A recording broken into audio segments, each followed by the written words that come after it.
Hello there, Planet Poke. It is me, DeogenZ, here with Pokemon of the Week. This week, we head to the marshes to find an Ogre Scorp. That's right, we're checking out Drapion.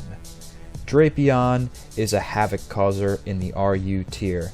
If you take it out of RU, you may encounter some trouble due to the common attack of Earthquake. It's so easily seen on many sets and had that it's almost always an option to take out Drapion in higher tiers. So where you want to play is in RU, and being a poison dark type, it walls perfectly against Psychic and the more annoying ghost types of RU like Coffagrigus.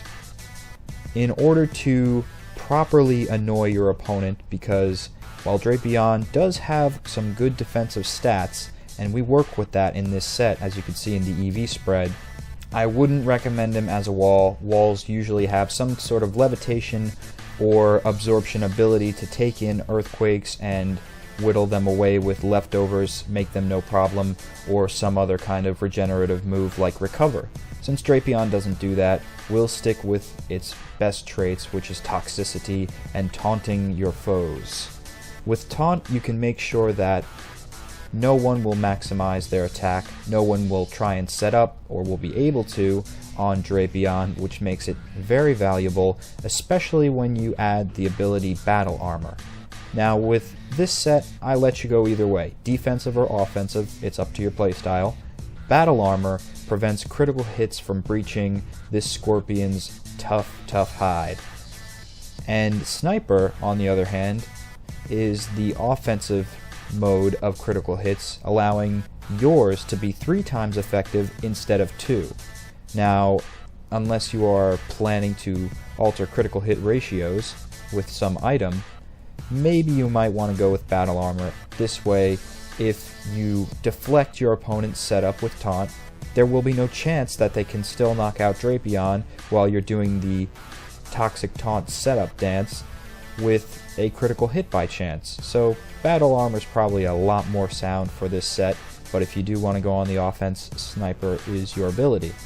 The way this set works best is having Drapion go out first, taunting your foes so they cannot set up on your team, toxifying them if you can, if not just simply whirlwind them away, and sort through your opponent's team.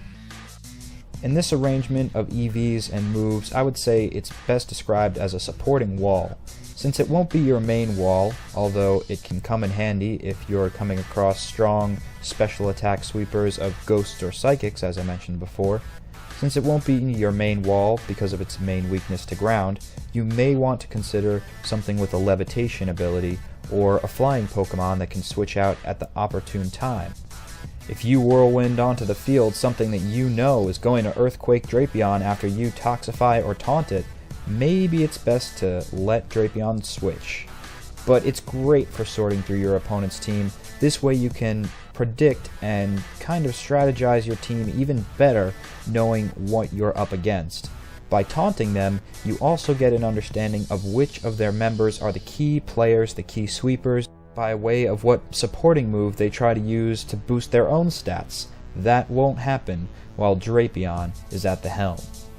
Now you also have the option to switch out Crunch with Cross Poison, since these are both stab moves. I could see them as being interchangeable, but I would go for the Crunch because it's more effective, and Cross Poison, you don't have any need for the poison side effect since we already ideally are doing that with Toxic. But Crunch, you can lower their defense, and that's even better for making them run back to their Pokeball with their toxified tails between their legs. For all those Super Strikers out there who just want to keep on attacking until their opponent is demolished, this set is for you. Sniper, absolutely necessary, and it's kind of like having the mysterious stranger pop up in Fallout 3 whenever the critical hit happens, because 3 times effectiveness. 3 times! Oh, consider the power. Consider the power when you have Swords Dance, plus you have the ability to block out your opponent's setup on you. So they think they can beat you in a Swords Dance match-off? Haha, we'll see who the better swordsman is when you can provide the taunt and Swords Dance it up and destroy them with a gruesome crunch, or earthquake for a general super effectiveness. Can potentially take out those pesky steel types so long as they don't have any type of levitation on them. Nothing like a Bronzong with levitate, hopefully. And you'll be able to destroy them potentially before they attack you with their earthquake. For this, in the arrangements of EVs, I have a focus on health. This way you have plenty to spare with the life orb that will super effectively power up your moves even more. Even if you don't get that awesome sniper ability activated with critical hits, you can depend on life orb to do extra damage. Figure that in with sword stance, it's pretty devastating. And so that's a focusing on max out for attack.